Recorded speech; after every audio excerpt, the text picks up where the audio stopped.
Welcome everyone to my review of Archie Sonic's Tales miniseries, our third after the original Sonic miniseries and the Princess Sally miniseries. In my opinion, the little guy deserves to have one. Ever since his video game debut in the fall of 1992, he's been just as important to the franchise as the Hedgehog himself. Granted, back then, other media tends to focus more on the kid's psychic portion of the character, rather than highlighting his genius prodigy aspects, but at least he was present, and there were times he got his moment to shine. If we're just focusing on the Archie books up until this point, some notable examples prior to the miniseries include him saving a Sonic fan convention from Robotnik, temporarily gaining knowledge thanks to eating the Tree of Wisdom's fruit, and his first adventure with his submarine, the Sea Fox. There is one notable story I didn't mention in this list, and that's because it's actually a setup story to this miniseries. A reminder, back then when a new comic special or miniseries is set to release, the main book would set aside a few pages to promote it through these prequel tales. A way of letting the audience know, hey, there's this special featuring this specific character. Please check it out if you want to. As I have done with the previous special / miniseries, I'll tackle the setup story first, and this one's a doozy. Let's begin.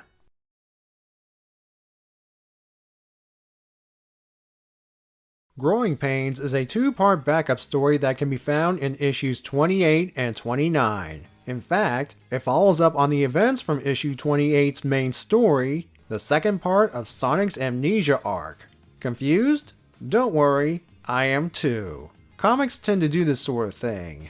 Anyway, we start with Sonic apologizing to an angry Tails about attacking him and the others while suffering from memory loss. Before I continue, I should point out that Growing Pains, as well as the miniseries overall, was written by Mike Gallagher, while the Sonic Amnesia story was written by Ken Penders. Now I applaud when writers try to keep continuity between their stories, even those done by other writers. At the same time, you can see the lack of communication between the different writers regarding Tails' personality. Ken's version of Tails seemed collected near the end of the story, as he helped resolve the conflict. Mike's version of Tails is lashing out at Sonic for something that really wasn't his fault. You could say in-universe, it's Tails finally letting his emotions out after the conflict has passed. But let's face it, in reality it's due to different writers dictating a character. Going back to the story, Tails' anger is more than just the Amnesia Sonic thing. It emphasizes a trait writers, particularly Mike Gallagher, would write for Tails. Him complaining that his friends see him as a child, that he shouldn't go on these dangerous missions. Trust me, this will be an ongoing thing throughout this story and the miniseries. Tails hops in the Sea Fox, which is secretly fueled thanks to the events of his Triple Trouble solo story, and rides off. He approaches an unknown island where someone is calling for help. He flies over and sees a young female fox tied up against a palm tree. Her name's Fiona, and right away as he unties her, Tails is smitten. The feeling is mutual, and soon we have a montage of them doing all sorts of romantic things. Carving initials into trees, drinking from a single drink, and watching the sunset. Fiona wants to swing by her place to freshen up. She has Tails enter first, and then a cage door slams shut, courtesy of Robotnik. This whole thing had been a trap to roboticize the young fox. Robotnik actually saw Tails take off on his own earlier, and prepared this trap just for him. And Fiona here, she's actually an auto-automation, one of the few that survived Sally's assault during her miniseries. Tails escaped the roboticizer trap by clogging the internals with fur from his own tail. I'm surprised he has plenty left after that stunt. Tails now has to deal with Fiona and more of Robotnik's island traps. Dealing with the latter forces Robotnik to retreat. That just leaves Fiona. Despite Tails trying to escape, Fiona intercepts and tries to drown him. He tries to get her to stop by reminding her of all the good things they've shared. He's hoping the power of love will prevail. True, there have been times in fiction where the power of love, no matter what form it takes, can break through the brainwashing or some other form of control. But not in this case. Fiona was programmed to serve Robotnik from the get-go, and it's absolute. The only thing that saves Tails is Robotnik failed to make Fiona waterproof. Devastated, Tails places the ruined Fiona bot against a rock as a monument to their love, and vows to repair her someday. Spoilers, he never does. As he cleans up the mess on the island, he discovers Robotnik's shipment list, which reveals Robotnik's satellite operations on the far side of Mobius. Rather than report it to Sally, he decides to take care of the problem himself. We end this two-parter with Tails leaving the island and leaving Robo-Fiona to rust. Before moving on to the miniseries proper, a few things I want to point out. Gallagher once again brought in a concept established by other writers, namely auto-automation, a robot duplicate of an individual. The concept was introduced in the aforementioned Sally miniseries, which was written by Mike Kantorovich and again, Ken Penders. That would mean a real Fiona Fox existed, and indeed, she would be introduced in the backup pages of Archie Knuckles issues 26 through 28. Eventually, Tails would meet her, and have his feelings from the robot duplicate transfer over to her. I dread this because I've been facepalming throughout this story every time Tails acted naive towards Robo-Fiona after she revealed her true nature. His encounters with the real Fiona would lead into a whirlwind of romantic chaos. But that's in the future. For now, we're focusing on Tails wanting to strike out on his own, and proving that he can be just as capable of handling Robotnik's forces like Sonic and the others. Even though I mentioned some examples earlier of him going on dangerous missions. I mean, in this story alone, he pretty much won the fight against Robotnik. Or would have had it not been for the Fiona bot. That would have been embarrassing if the main villain lost to the hero's kid's sidekick.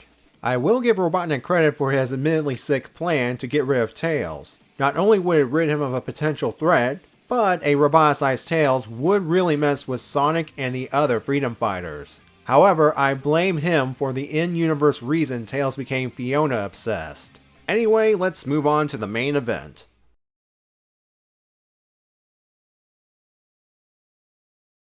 Issue 1 of the miniseries begins with Tails laying out the general premise in a very interesting way, writing a comic story with him as the superhero, Captain Super Foxman, complete with a meek-mannered alter ego. Among the comic pages is the supply list he recovered from Robotnik's island. He's dead set on investigating it when Sally comes by, Tails managing to hide the list from her in time. She's just stopping by so she can check out the Sea Fox herself.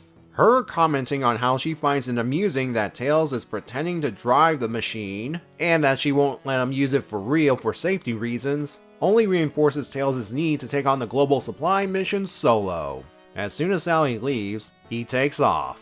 Meanwhile, Robotnik prepares to launch his supply blimp to its destination, and destroys a SWAT bot with a supply list to cover up the fact that he lost his own. No matter, he sends the blimp towards the southern hemisphere, where the underboss there will conquer the territory in Robotnik's name. To make sure the blimp arrives safely, he activates the invisibility cloak.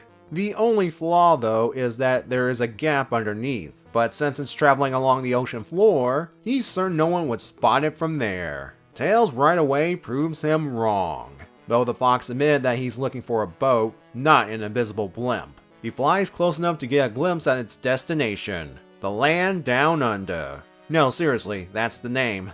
The SWAT bots spot Tails, and there's a fight between him and a couple of them. Tails wins thanks to him using his tails to manipulate the water to his advantage. He returns to the Sea Fox and finds it has a new addition.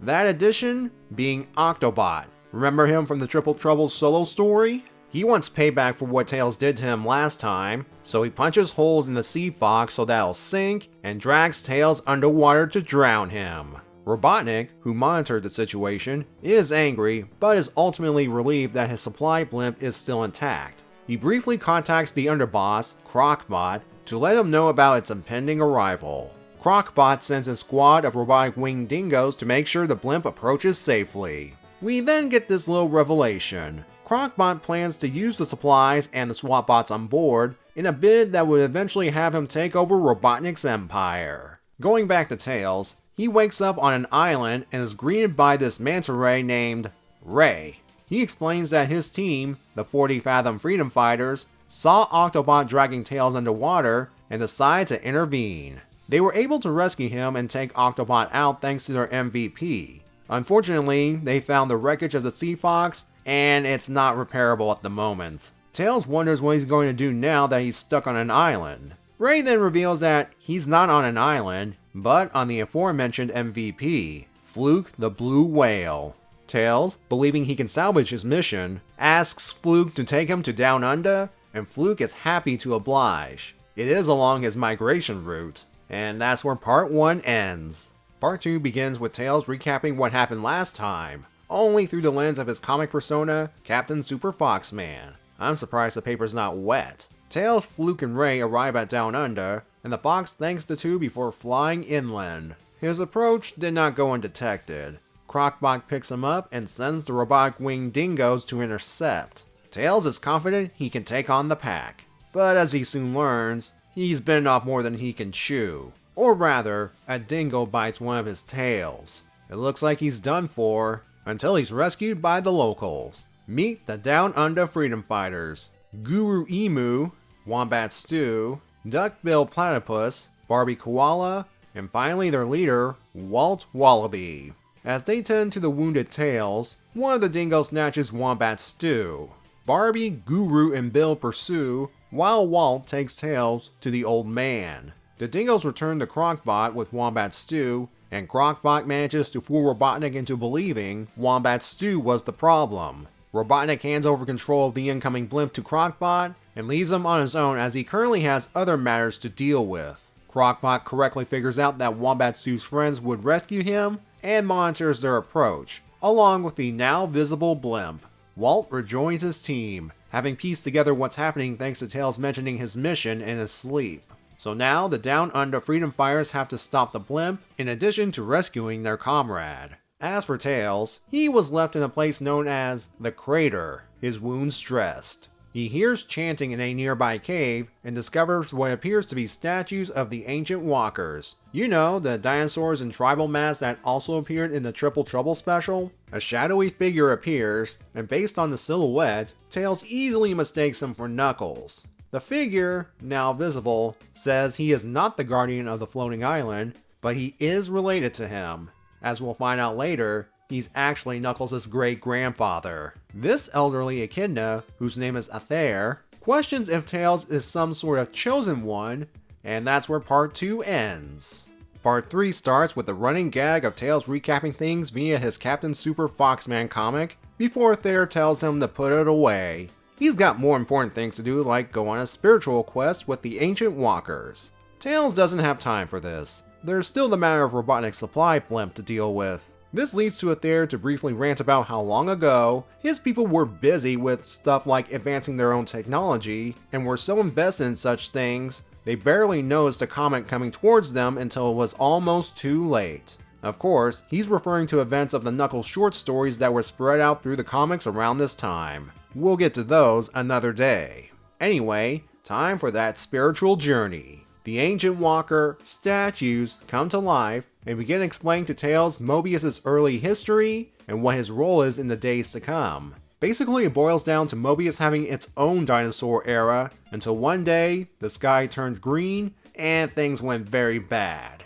Those that survive witnessed the arrival of the Chaos Emeralds. These magical gems have guided civilizations throughout the ages for good and evil. It is said that the infinite power of the Chaos Emeralds shall realign for a higher purpose, and that a chosen one shall gather them and begin the great harmony.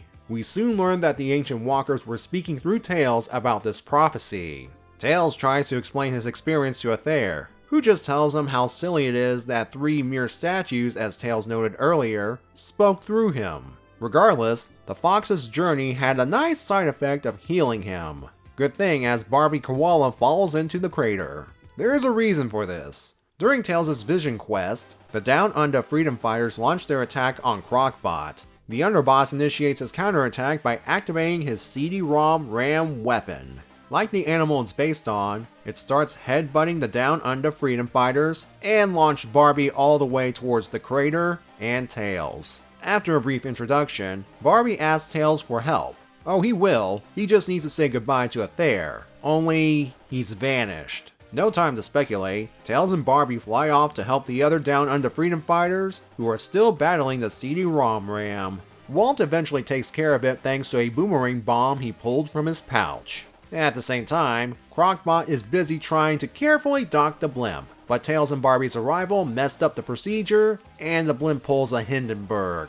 Devastated that his supplies, and his chance to take over Robotnik's empire, literally went up in smoke, Crocbot retreats in his nuclear-powered tank. Guru Emu asks Wolf for a boomerang bomb, and Tails helps him get into range. The damage from the boomerang causes Crocbot to lose control of the tank, and he ends up in the crater. Oh, and his nuclear-powered tank explodes, leaving a nice Aether-shaped cloud in its wake. The Down Under Freedom Fighters offer Tails a place on their team. However, after everything Tails went through, he really wants to go home. He has a better understanding as to why his friends were holding him back on the more dangerous missions, because they actually care about him. But how is he going to get back? Well, it just so happens that the 40 Fathom Freedom Fighters arrived with a repaired Sea Fox. An acquaintance of theirs was able to fix it. And yeah, we end this mini-series with Tails saying goodbye to everyone and heading home.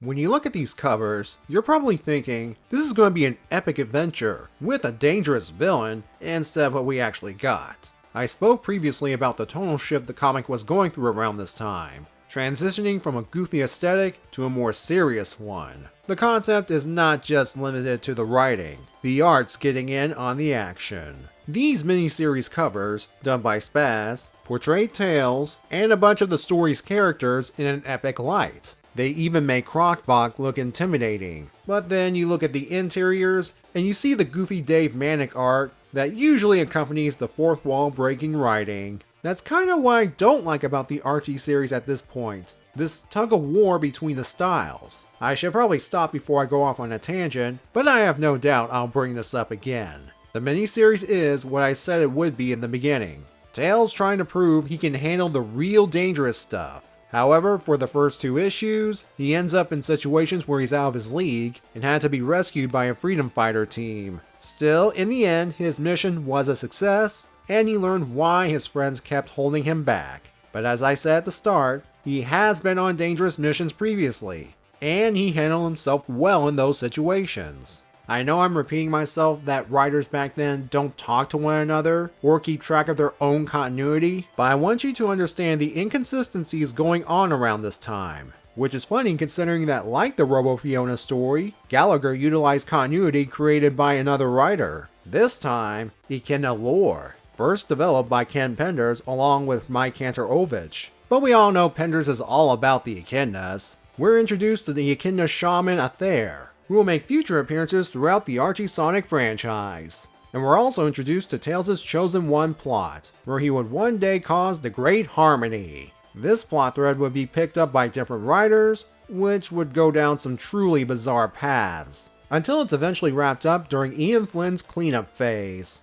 I'll get into more details when it crops up down the line. One of the positives of this miniseries is the world building, and I'm always down for expanding things beyond Knothole and Robotropolis. Here, we travel to Down Under, which was the original resting place of the floating island before the Chaos Emeralds lifted it off the ground and left behind the crater. Robotnik expanding his influence and placing underlings in various territories makes sense for a potential world conqueror. At first you would think Crocbot would be a roboticized Mobian, only because, to jump ahead a bit, we do meet a sub-boss who is one. But I believe Crocbot is just a robot in the same vein as Scratch, Grounder, Coconuts, and Octobot, which is good considering how he and the last one would eventually merge into the lamest badnik ever, according to Sonic. Plus, he wants to take over Robotnik's empire, and no roboticized drone has that kind of ambition. I also find it funny that even back then, there are traitorous individuals in the Empire,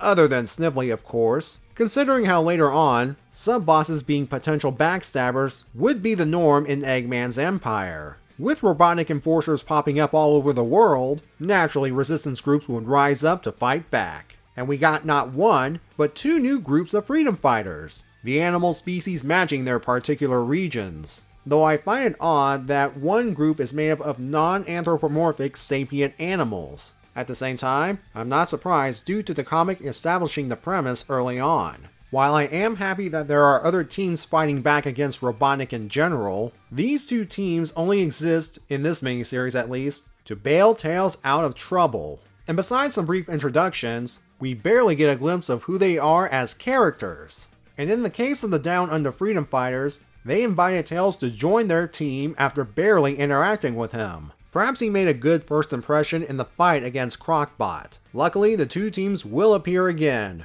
The Down Under group would even play a significant role in the 4-part endgame arc. And of the 40 Fathom Freedom Fighters, one of them, Bivalve, would go on to be Archie Sonic's Waldo. Ultimately, I find the Tails miniseries a bit undercooked. Maybe it was because they had to appeal to kids. Maybe it was because there were a lot of things that had to be put into 3 issues. Maybe I'm tired of the whole Tails wanting others to stop treating him as a kid subplot. Or maybe because I've read a much better Tails miniseries later on. No, seriously, I consider the Sonic Universe arc, The Tails Adventure, to be a better version of this miniseries. Still, it has some good things like the world building and setting things up for future events. And there is some enjoyment of Tails going on his spiritual journey. If you are a Tails fan though, approach this with caution. And with that, have a good day.